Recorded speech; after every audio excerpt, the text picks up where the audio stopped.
3、2、1。Mic check 1 2, what it do?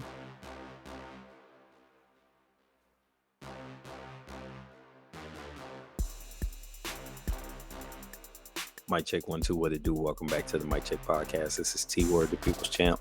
Today we're talking about Premier Boxing Champions, aka the PVC, Al Haymon, and Amazon Prime.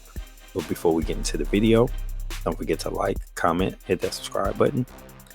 We definitely appreciate that. All right, so let's go ahead and jump right into it. So this has been a pretty hot topic in boxing because word has leaked recently that Al Haymon, the big guy over at Premier Boxing Champions, PBC, has been in talks with Amazon Prime. I'm pretty sure he's entertaining all suitors who want to bring over his brand to their network or their platform. I think it's a better term here, to bring his brand over to their platform in order to host his boxing, whether it be the pay-per-view section or the routine boxing shows that they put on Saturday nights in between pay-per-view events, sometimes 2 times a month. So when you think about boxing in general, you've got maybe 3 tiers of boxing. You've got your prospect level, you've got your challenger contender level, and then you've got your championship level. Your championship level fights, as of now, are typically hosted on pay-per-view. Your contender challenger level and gatekeeper level is usually your Saturday night events that are under some type of subscription, whether it be a Showtime subscription for their terrestrial service, DAZN their server service, where you just log in and you get to watch these fights at the broadcast live, or ESPN, which uses their ESPN Plus platform to play fights, and then they shift over to their regular terrestrial platform. Whatever the case may be, you've got that mid-tier that shows up. And then, of course, they'll mix in their prospects on those cards when they've got a guy they're trying to elevate or promote. And then ESPN has fights on other nights, your Thursday night, your random Wednesday night, etc. DAZN has some of the same things. And then Showtime usually does Showbox on Friday nights. So you've got a lot of different boxers at different levels within the sport that have a home right now. If you take away Showtime, which is what it sounds like is going to happen for those regular TV events that happen on Friday and Saturday nights, that content has to go somewhere.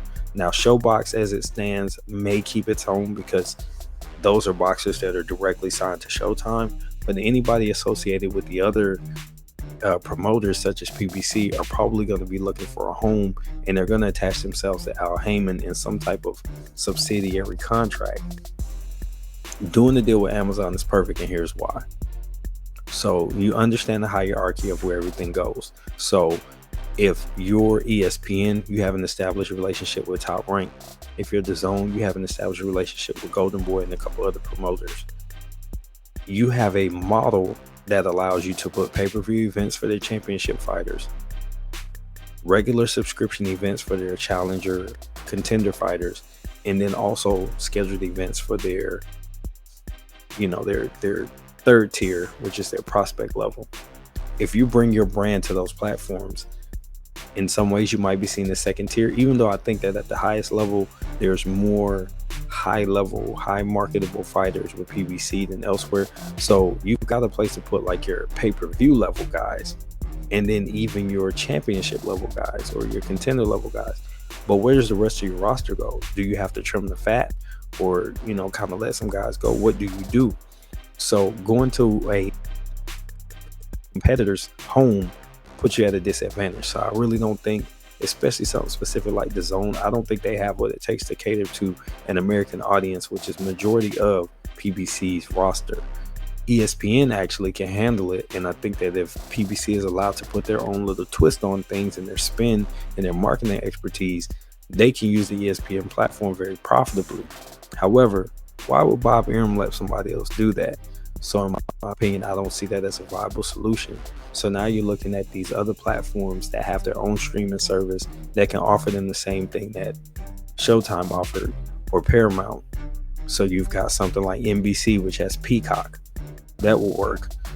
I don't know how things went with Fox, but because they didn't renew, I'm assuming that things went poorly at the end. So you can't go to the FS1 or the Fox Sports app, which would have been a really good place because it's sports all the time.